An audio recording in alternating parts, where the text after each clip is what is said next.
Developers are preparing to go to lengths to keep one of the world's largest cryptocurrencies free from the encroaching interests of big business. While a high-speed hardware known as an ASIC has been used to secure Bitcoin transactions for years, mining hardware manufacturer Bitmain recently announced a new model, the Antminer X3, that has been purpose-built for mining the privacy-oriented cryptocurrency Monero. Yet rather than greeting the hardware as a welcome sign of increased interest, Monero will go so far as to enact an emergency software upgrade in April meant specifically to change the rules of the system so as to block the effort entirely. Largely referred to as Monero's first move in a war against ASICs, the upcoming software upgrade will render the Antminer X3 ineffective. Not only that, but to keep hardware manufacturers from catching up, these algorithm edits are planned to continue with biannual networks upgrades.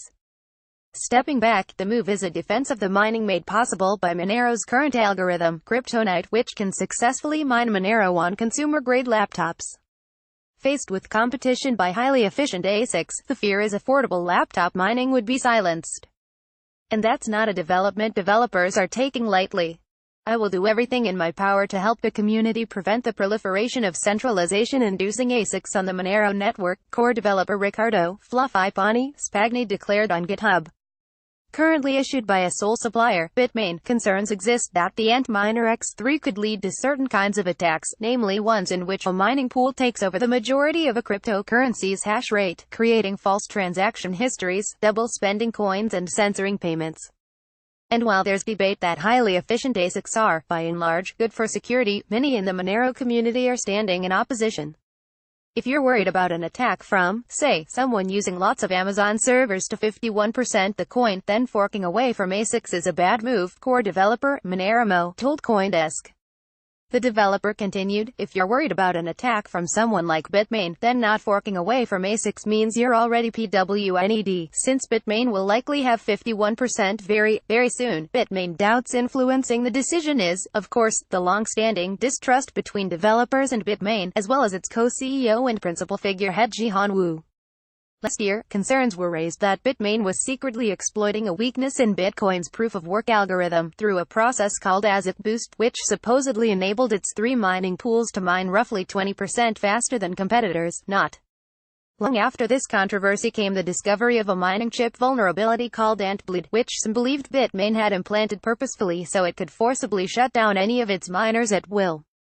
Then, late last year, Bitmain produced an ASIC that was capable of mining Siacoin, a small cryptocurrency, in a move that was widely regarded as a takeover.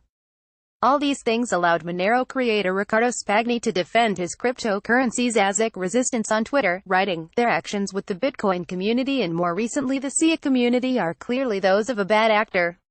But even without the concerns about Wu and Bitmain, enabling ASICs to be used to mine Monero could potentially pose a bigger risk, since censorship resistance is so key to its success, Monero core developer Binary Fate explained. Maybe even more so than for other cryptocurrencies, decentralization is key to Monero for ensuring censorship resistance, Binary Fate said. For instance, censorship would destroy a key promise of the private cryptocurrency, fungibility, or the ability to use one coin just as any other. In an announcement, the Monero team extrapolated on the risks of ASIC centralization, writing that until ASIC hardware is widespread, it is of high security risk, including the potential of government bribery or even the introduction of a kill switch that could shut down miners remotely. The blog post states, this threat has the potential to destroy the whole network. Critics of Kryptonite as such, Monero will continue to fight against the hardware. I believe this has set a precedent that we are serious about ASIC resistance, can react quickly if we are forced to and do not mind manufacturers losing money, Binary Fate said. In the foreseeable future, I doubt any ASIC manufacturer will want to give a try at Monero again. However, the move has shown to be divisive as well, primarily because Monero's proof-of-work algorithm is not without its critics. While it's key to the cryptocurrency's accessibility, others feel that the low barrier to entry lowers the cost of attack. For one, a JavaScript implementation of the protocol, named CoinHive, was labeled the sixth most popular malware worldwide in a study by cybersecurity firm Check Point last November.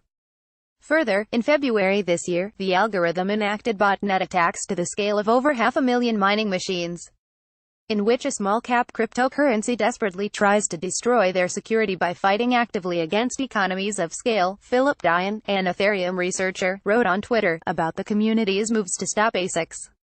Echoing a similar sentiment, Andrew Poelstra, a mathematician at Blockstream, argued in a 2015 research paper that while anti-ASIC code can delay manufacturers, ultimately ASIC resistance is futile. Plus, there are concerns that ongoing edits to the underlying algorithm could weaken the code, opening doors to vulnerabilities. Addressing this, developer EAM Smooth suggested an ASIC-friendly approach that would focus on lowering the cost and accessibility of the hardware. In conversation with CoinDesk, even Monero agreed, stating that biannual edits is a bit of a shitty method, so hopefully, a better algorithm can be found, but until then, Spagni and many others defend Monero's actions. This is a matter of choosing the lesser of two evils, Spagni wrote on GitHub, weighing botnets against ASICs.